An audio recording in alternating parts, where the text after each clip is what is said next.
us that the CCP's malign influence must be confronted. United Front work, one of the CCP's primary instruments for political influence, is a core component of this strategy. What makes it uniquely concerning is that it is not simply a foreign intelligence activity conducted from afar. It is a comprehensive influence operation that reaches deep into communities, businesses, and institutions across the United States, often those seemingly benign cultural, academic, or commercial engagement. It operates by exploiting these three primary levers: access, coercion, and incentives. First, it seeks to access state and local officials, business leaders, university researchers, and community organizations. In many cases, this access is earned through partnerships that appear mutually beneficial, trade delegations, sister city relationships, student exchanges, or local investment initiatives. However, these channels can be repurposed to collect strategic information, shape local decision-making, or identify individuals who can be influenced or co-opted. Second, coercion plays a central role. The CCP cruelly exploits vulnerabilities among diaspora communities, including family ties in China, business dependencies, or immigration concerns.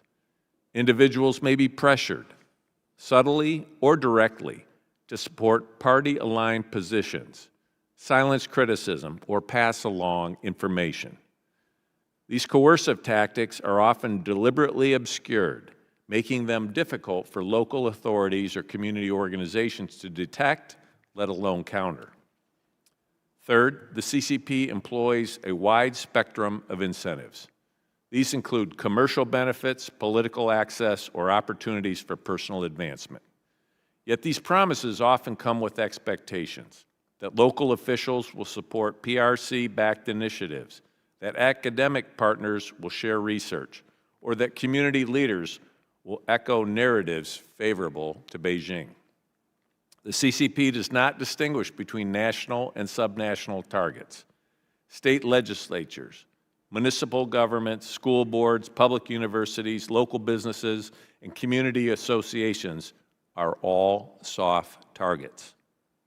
A strategic investment pitch to a mayor, a partnership with a local university, or outreach to a diaspora civic groups can yield long-term advantages for the CCP's objectives. Because these engagements often occur far from Washington, they can unfold with limited oversight, inconsistent safeguards, and even uneven awareness of the risks involved. This gap between federal insight and local exposure represents one of our most significant vulnerabilities. Closing it requires sustained collaboration across all levels of government.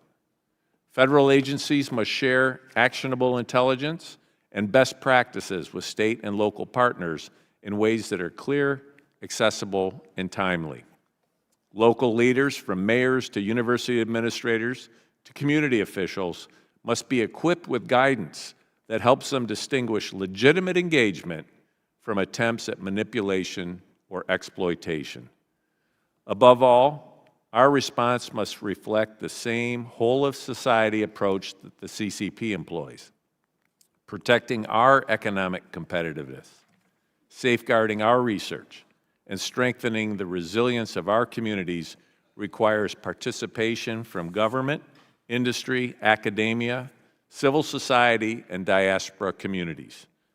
The goal is to have an honest and open cultural and economic exchange that is transparent, secure, and mutually beneficial.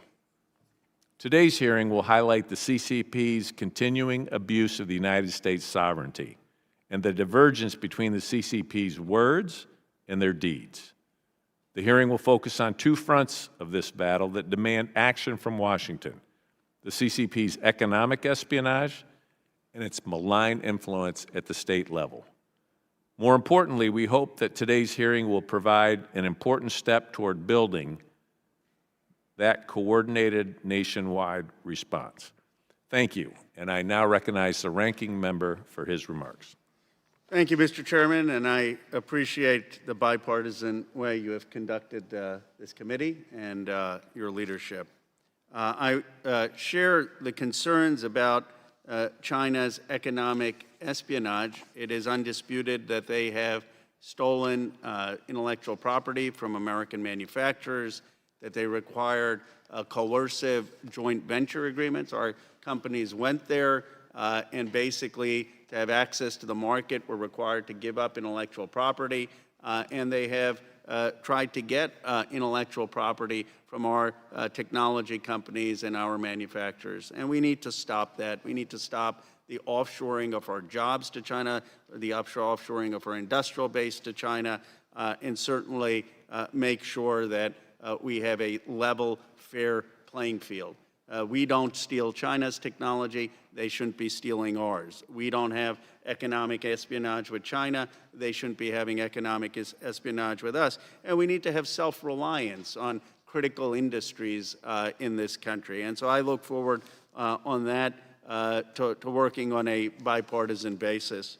But I do want to also, as an Asian American, as a son of immigrants, speak to the United States' troubled history with discrimination based on race or national origin. And I appreciate Mr. John Yang being here to help provide that perspective, which is so important as we consider the real threats that the United States faces. You can go back to Frederick Douglass from his Composite Nation speech in 1869, where he stood up for the rights of Chinese immigrants. And soon after Douglass's urging that we have Chinese immigrants in the United States, unfortunately, the country went in a different direction. They had the 1882 Exclusion Act. We have had a history of discriminating against Asian immigrants to be citizens, to own land. And we had this awful thing called the China Initiative, which Mr. Yang has done incredible work on, which basically went after Chinese-American professors and Chinese-American scientists and made them feel unwelcome, made them feel profiled, harassed them.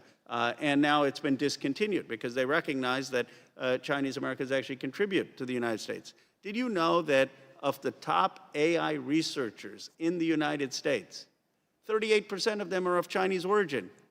We would not have Silicon Valley if we did not have the Chinese origin top AI researchers in this country. Jensen Huang, who leads the entire AI revolution, is someone who was of Chinese origin.